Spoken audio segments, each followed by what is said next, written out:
তো গাইস এখানে দেখতে পাচ্ছেন হলুদ গুঁড়া, মরিচ গুঁড়া, জিরার গুঁড়া, লবণ, এরপরে একটি প্লেটের মধ্যে দেখতে পাচ্ছেন পেঁয়াজ কুচি, কাঁচামরিচ কুচি, এরপরে দেখতে পাচ্ছেন এখানে অনেকগুলো সমুদ্রের মাছ নিয়েছে আম্মু।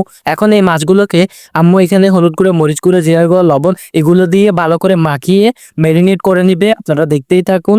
দেখতেই পাচ্ছেন হাত দিয়ে ভালো করে মাছগুলোকে মশলা দিয়ে ভালো করে হাত দিয়ে মাখিয়ে নিচ্ছে। এখন এই মাছগুলো মাখানো শেষ, এখন এগুলোকে ভাজি করবে। তো এখানে একটি কড়াইয়ের মধ্যে পরিমাণ মতো তেল দেওয়ার পরে এখানে যে মাছগুলো মাখিয়েছিল সেই মাছগুলো একের পর এক এখানে হাত দিয়ে দিয়ে দিচ্ছে।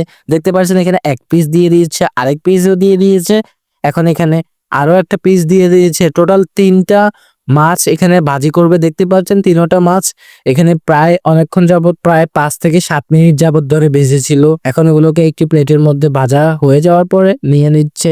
দেখতে পাচ্ছেন নিয়ে নিয়েছে। এরপরে এখন আম্মু কি করবে, এখানে পেঁয়াজ এবং কাঁচামরিচ এগুলো এখানে ভাজি করে নিবে। যেহেতু মাছের সাথে পেঁয়াজ হবে না তা তো কখনো হয় না, পেঁয়াজ দিলে আরো একটু খেতে সুস্বাদু হয়। দেখতে পাচ্ছেন এখন এই পেঁয়াজ আর কাঁচামরিচ গুলোকে ভালো করে কড়াইয়ের মধ্যে তেলে ভেজে নিয়েছে। ভেজে নেওয়ার পরে এখন মাছের সাথে মাছের উপর দিয়ে দিয়ে দিচ্ছে যাতে একটু দেখতে সুন্দর লাগে। দেখতে পাচ্ছেন ফাইনালি রেডি আমাদের সমুদ্রের মাছ ভাজি করা। এখন আমরা এগুলো খাবো।